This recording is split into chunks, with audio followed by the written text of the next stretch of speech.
Distinguished guests, ladies and gentlemen, good afternoon. Good afternoon once again. I think we've had a very healthy lunch and the energy in the room should be high, the sugar levels should be high. So I hope you're able to pay attention. I will be slightly technical because the session I've been asked to give is on what can we do from a legal perspective. My name is Charles Kanjama.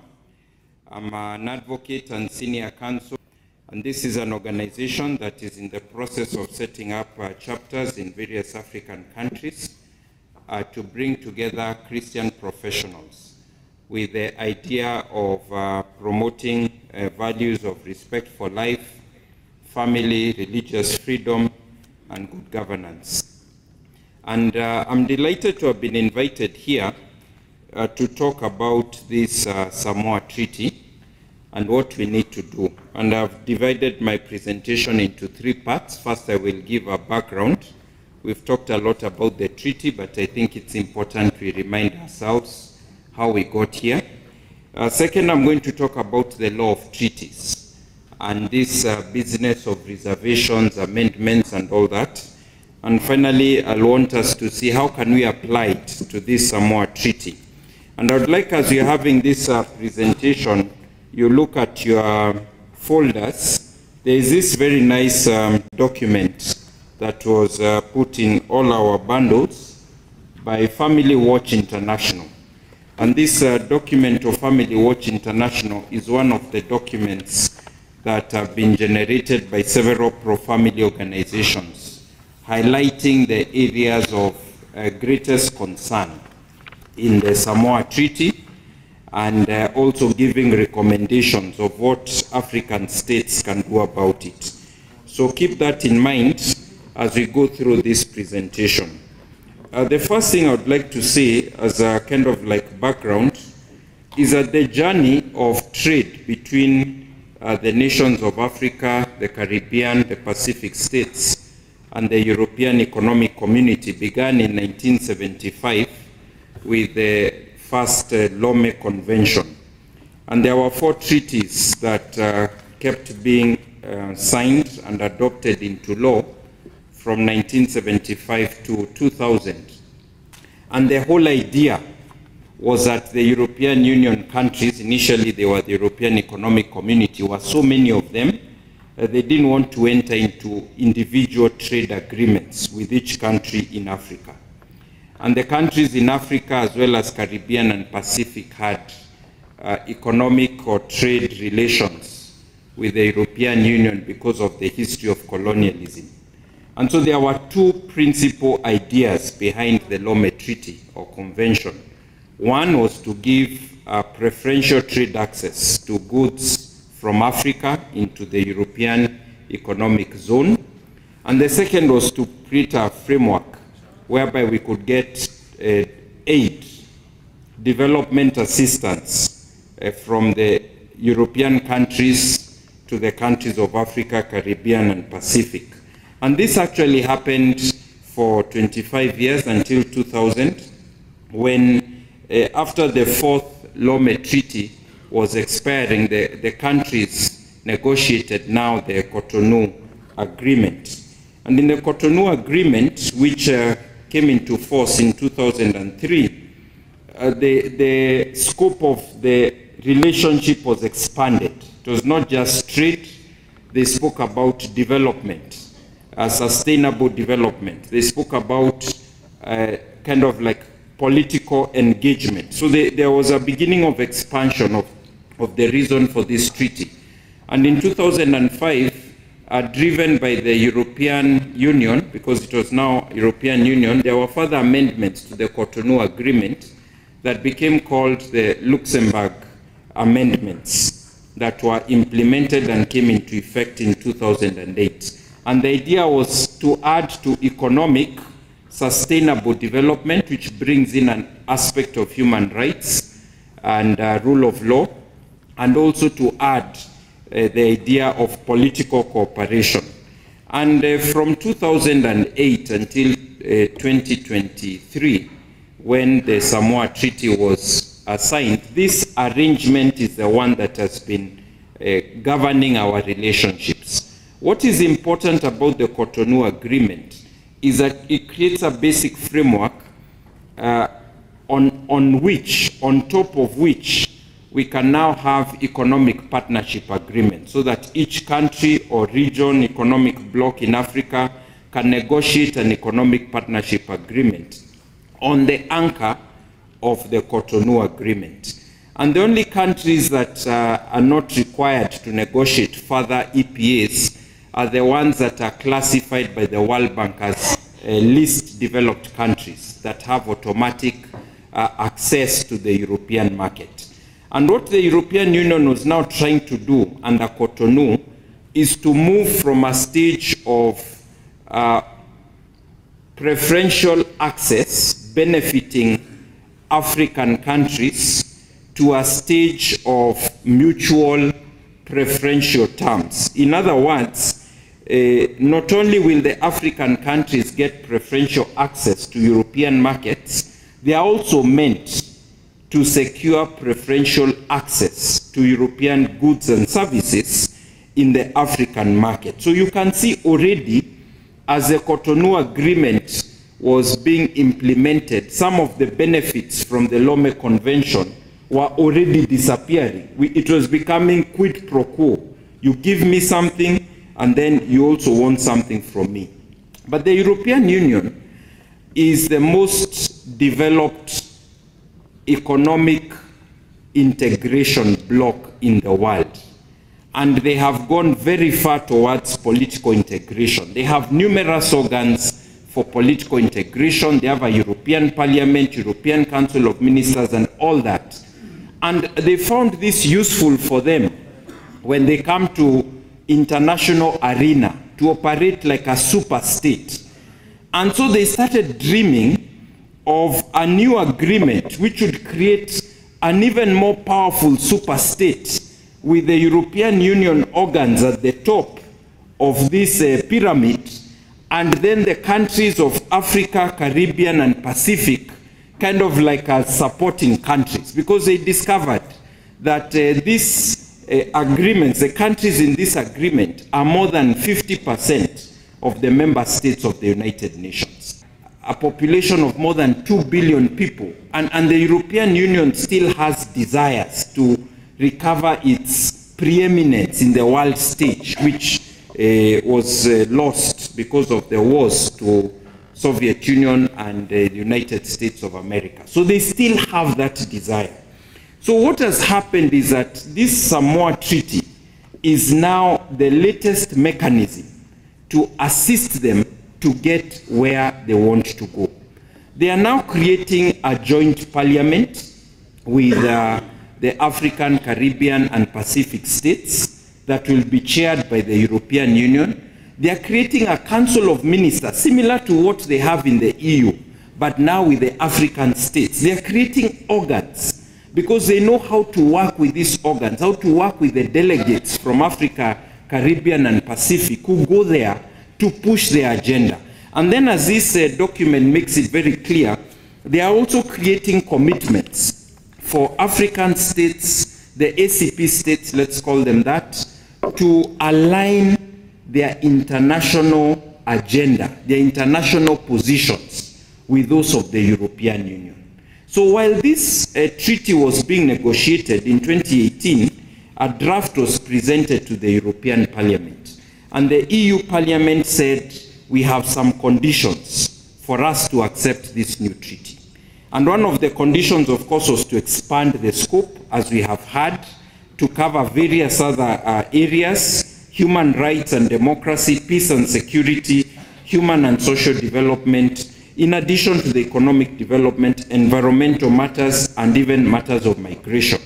In addition, they said, we must have a joint parliament, because for them, they know that's how they will apply their influence.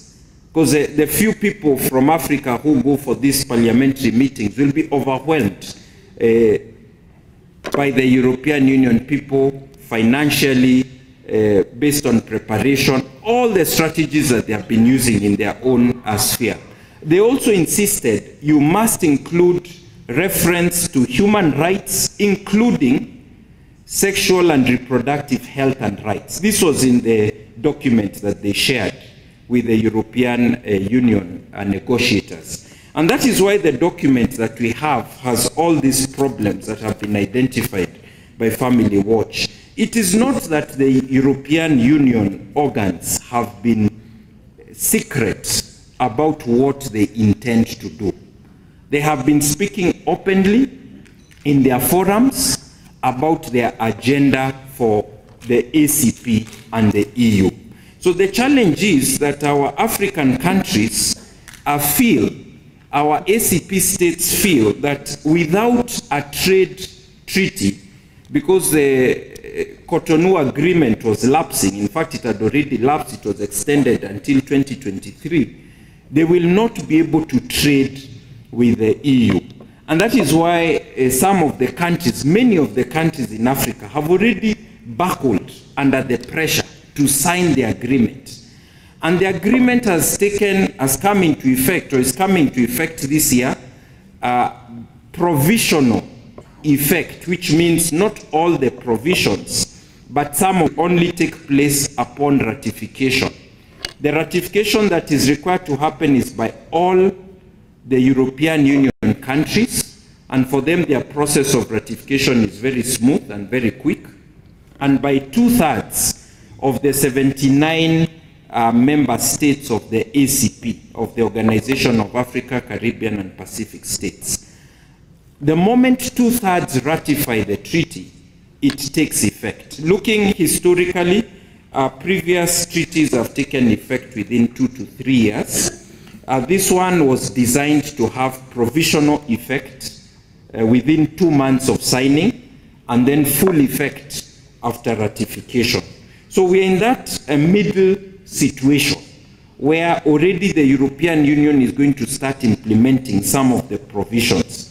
But some of the full effect, like the joint parliament, the regional parliaments, because they also realize that the European Union countries, 27 of them, they find it difficult to deal with 79 countries together. So they've split us into the Africa bloc, the Caribbean bloc, and the Pacific bloc. And they'll have regional parliaments as well as regional council of ministers. And they've even done a regional treaty as an annex to the main treaty with each of these 3 regions.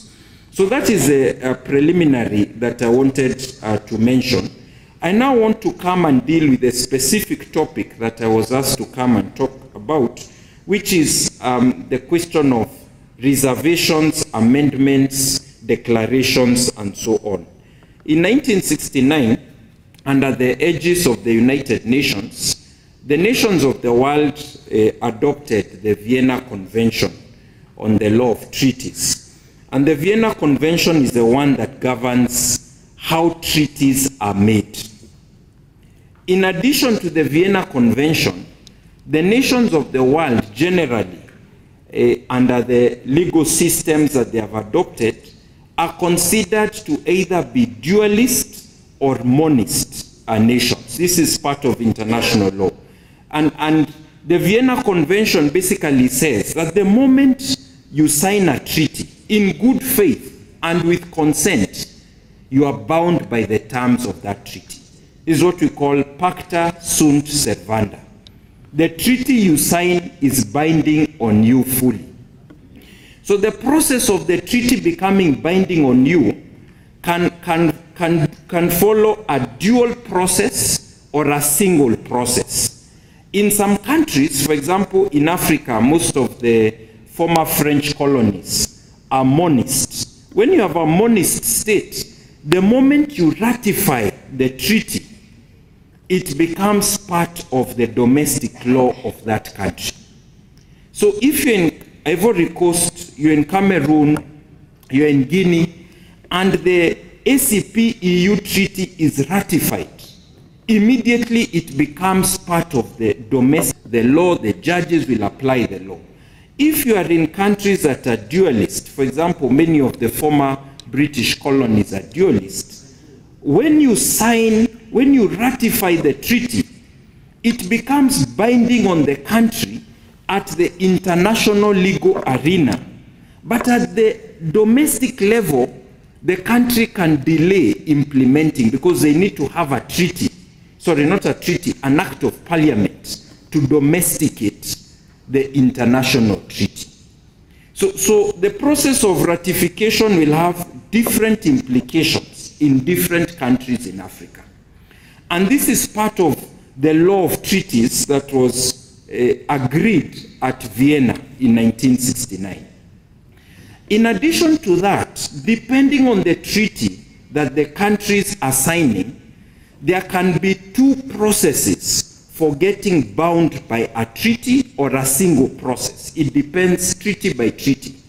For some treaties, the act of signing is meant to be done by someone we call a plenipotentiary, someone who has full powers to bind the state.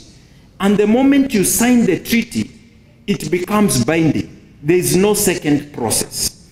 But for many treaties, thankfully, including this Samoa Treaty, there is a second process after signing, which is the process of ratification.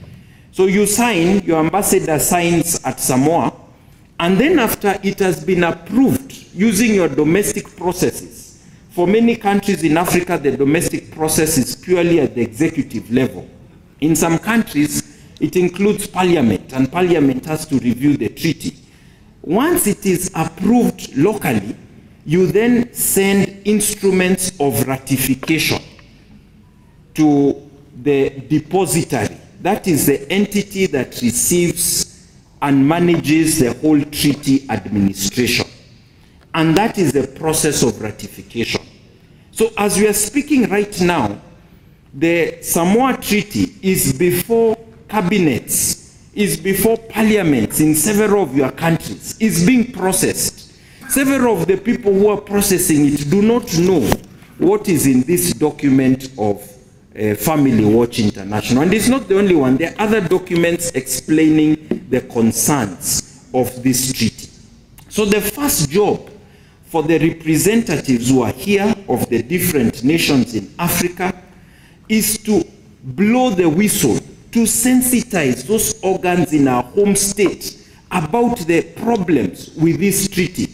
It's not just a mechanism for us to get preferential access to European markets. They are also coming with their goods to Africa. They are also bringing their anti-values, what we have heard about comprehensive sexuality education, sexual and reproductive health and rights, issues of LGBT, abortion, and so on. They are bringing them with this treaty. They are also tying our hands in the international arena, and they are telling African countries, you cannot enter into another treaty that undermines the provisions of this treaty, so that this treaty becomes a super treaty, that even when other countries in Africa together we want to enter our own trade treaties, they cannot go against the provisions of this treaty. So because of that one, it is critical that we start the process of correcting what has happened. And that process is found in the Vienna Convention. The Vienna Convention in Article 2 defines reservation to mean a unilateral statement, however phrased or named, made by a state when signing, ratifying, accepting, approving, or acceding to a treaty, whereby it purports to exclude or to modify the legal effect of certain provisions of the treaty in the application to that state. It's called unilateral. But the Vienna Convention clarifies, and in 2008, the United Nations, through the commission that implements this treaty, presented some guidelines. It clarifies that even though it's a unilateral declaration, it can be made by a member state individually, or several states jointly can come together and make a reservation. It will still be unilateral, but it will be for several member states. And so I think one of the possible things we should explore Aside from asking our various nations, Nigeria, Benin, Ghana, Gambia, Senegal, apart from asking all of them individually to do their reservations, there is power in numbers. We can encourage them through their regional blocks that they have to also formulate joint reservations. And those joint reservations will therefore have greater effect if they are formulated by most of the African countries, whether individually or jointly. The Vienna Convention has several provisions that discuss reservations, Article 19 to 23.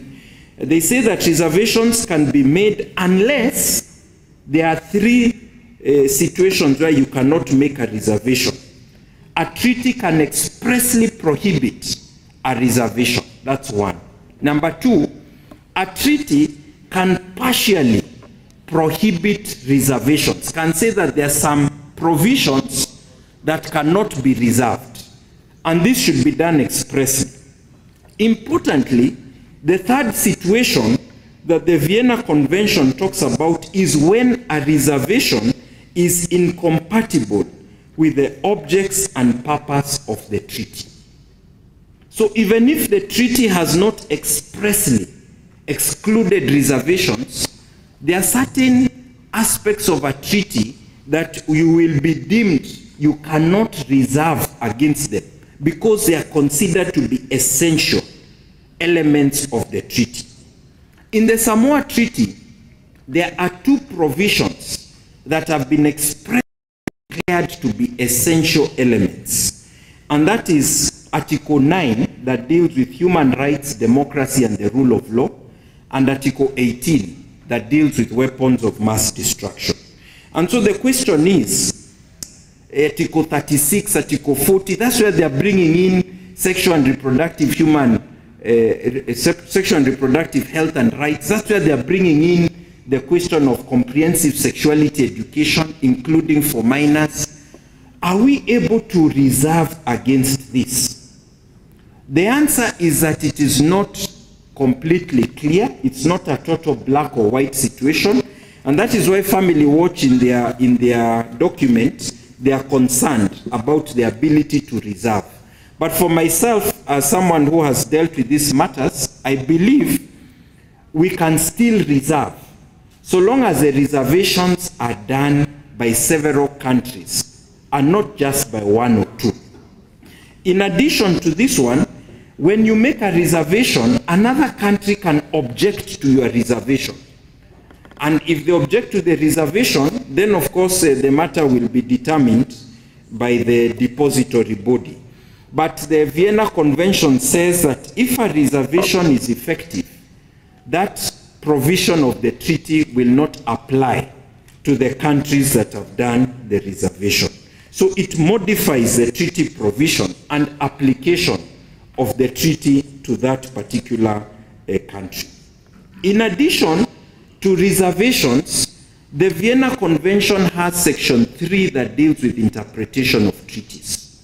And it says that the documents that will be used to interpret treaties include the working materials and other documents relevant to the treaty.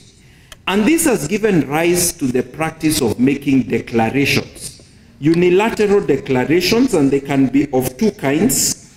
And these declarations can be used to interpret the treaty as it applies to the declarant member or in general. These declarations were defined by UN guidelines in 2008. The first is called interpretative declaration, which is a unilateral statement, however phrased or named, made by a state or an international organization, whereby that state or organization purports to specify or clarify the meaning or scope attributed by the declarant to a treaty or to a certain of its elements. The United States of America likes making declarations all the time because they are always suspicious about certain multilateral interpretations of treaty terms. And some of the superpowers in the world, they like making declarations. The countries of Africa seldom make declarations. It's almost like we don't know that this possibility exists. The guidelines of the UN Commission also say that you can have a conditional declaration. This one is more powerful. It's a unilateral statement by a state or international organization where they indicate it is made when signing or ratifying. And the state basically indicates that it is approving the treaty, or it is agreeing to be bound by the treaty on the basis that a certain provision will be interpreted in a certain way. So what I'm basically proposing is that the problematic sections of the Samoa Treaty can be dealt with effectively through reservations and declarations. The guidelines also speak about other strategies, like unilateral statements, a statement where you say that, for example, we, the countries in Africa, affirm that there is no international right to abortion, which is part of the Geneva Consensus Declaration that several African states signed. Or we affirm that we have a right to our family values, our sovereignty, and so on. Part of the Entebbe Declaration could be a declaration attached as a universal or unilateral statement to the ratification instruments of the Samoa Treaty. It's also possible for countries to enter into bilateral agreements, member states of the treaty, to exempt the application of certain provisions. Unfortunately, in this Samoa Treaty, I think it's Article 91 or something like that, they have foreseen the threat of bilateral agreements, and Article 97 has said no treaty, convention, agreement, or arrangement of any kind between one or more member states of the European Union and one or more OACPS members shall impede the implementation of this agreement. So they have foreseen that countries can, after signing the agreement, plan to not be bound through subsequent agreements. So these supplemental agreements, that is one of the strategies recognized in international law, has basically been impeded because of Article 97 of the Samoa Treaty, which means that the only other ultimate proposal, which is what has been mentioned by Mr. Sonny Ekousi on behalf of the AFBA president, is to push for amendment of the Samoa Treaty before ratification. The Cotonou Agreement was signed in 2000 in Cotonou, Benin. It came into effect in 2003. And 2 years later, in Luxembourg, there were some amendments to the treaty. However, the reality is that when we look at previous treaties, they have tended to be amended in the progressive direction, adding more things and not in the conservative direction of subtracting the things that are not good in that document. And so amendment would be the ideal and the best strategy, but amendment would require persuading the 27 member states of the European Union to drop certain provisions.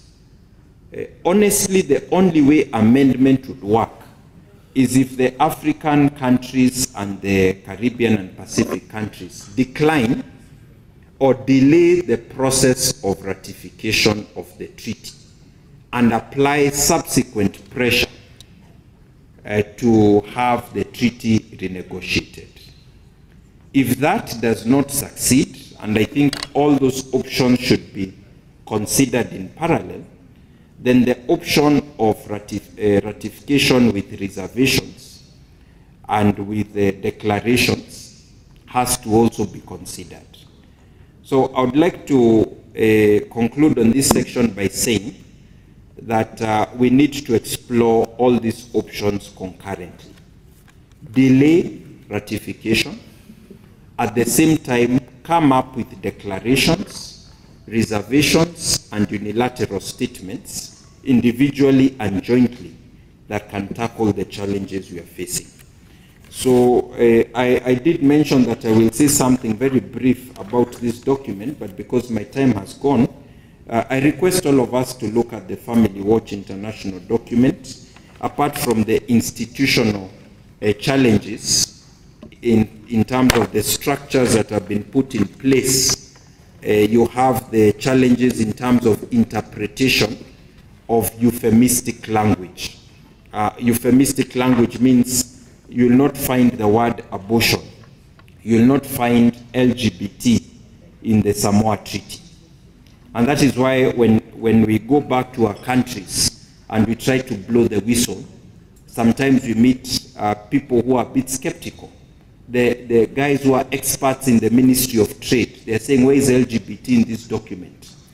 In 2010, when the Constitution of Kenya was coming up for a referendum process, because we had been doing a reform, similar strategy was used. There was no LGBT in the document. In fact, we were concerned that they might sneak in these issues. We put in place the comments that have been mentioned by the Member of Parliament from Kenya, that marriage is between two persons of the opposite sex. But they used provisions on don't discriminate on the basis of sex. They went to court and they tried to persuade the courts that based on this provision, which is part of international human rights language, we should allow LGBT in our country. So there are these euphemistic strategies. And those of us who cautioned Kenyans in 2010 that we need to be very clear about our provisions, they told us, but why are you telling us there's LGBT? We can't see. Why are you telling us there's abortion? Is very restrictive. Eventually, that euphemistic language is the door that is used to bring in all this agenda under the guise of human rights. So it is very important that when we go back to our countries, this document of Family Watch International, there are others like it online by other institutions like ADF International, the Alliance Defending Freedom, the Center for Family, CFAM. They have analyzed the treaty and they have identified how they have sneaked in the dangerous agenda using polite euphemistic language. So we can't afford to have this treaty pass. We must have the reservations, we must have the amendments. And if possible, we can delay the ratification so that we can force the amendments to the treaty. Thank you.